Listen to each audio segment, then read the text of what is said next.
തമിഴ്നാട്ടിൽ ഇത്തവണ ബി.ജെ.പി 2 സീറ്റുകൾ നേടുമെന്ന് കേന്ദ്രമന്ത്രിയും നീലഗിരിയിലെ എൻ.ഡി.എ സ്ഥാനാർത്ഥിയുമായ ഡോക്ടർ എൽ മുരുകൻ. DMK-യുടെ അഴിമതിക്കും കുടുംബരാഷ്ട്രീയത്തിനും എതിരായ വിധിയെഴുത്താകും തമിഴ്നാട്ടിൽ ഇത്തവണ ഉണ്ടാവുക.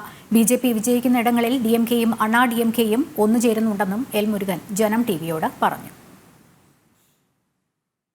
തമിഴ്നാട് പോളിംഗ് ബൂത്തിലേക്ക് കടക്കാൻ ഇനി 2 ദിവസം മാത്രമാണ് ശേഷിക്കുന്നത്. നാളെയാണ് കൊട്ടിക്കലാശം. പരമാവധി വോട്ടർമാരെ നേരിൽ കണ്ട് വോട്ട് ഉറപ്പിക്കുകയാണ് സ്ഥാനാർത്ഥികൾ.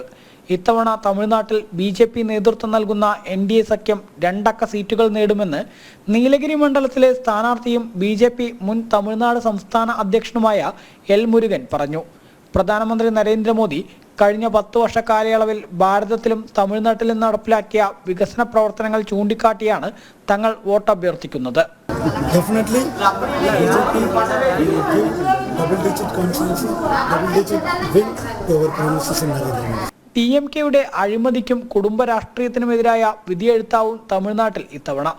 SDPI പോലുള്ള വർഗീയ ശക്തികളെ കൂട്ടുപിടിക്കുന്ന അണ്ണാ DMK ഈ തെരഞ്ഞെടുപ്പോടെ ഇല്ലാതാവുമെന്നും എൽ മുരുകൻ പ്രതികരിച്ചു.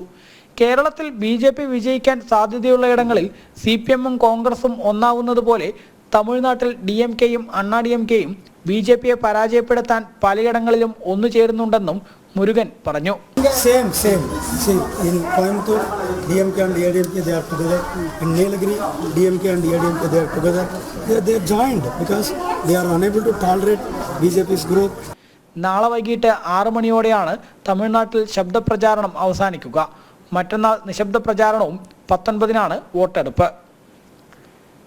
PR മനൂപിനൊപ്പം അരുൺ ആലത്തൂർ, ജനം, തമിഴ്നാട്.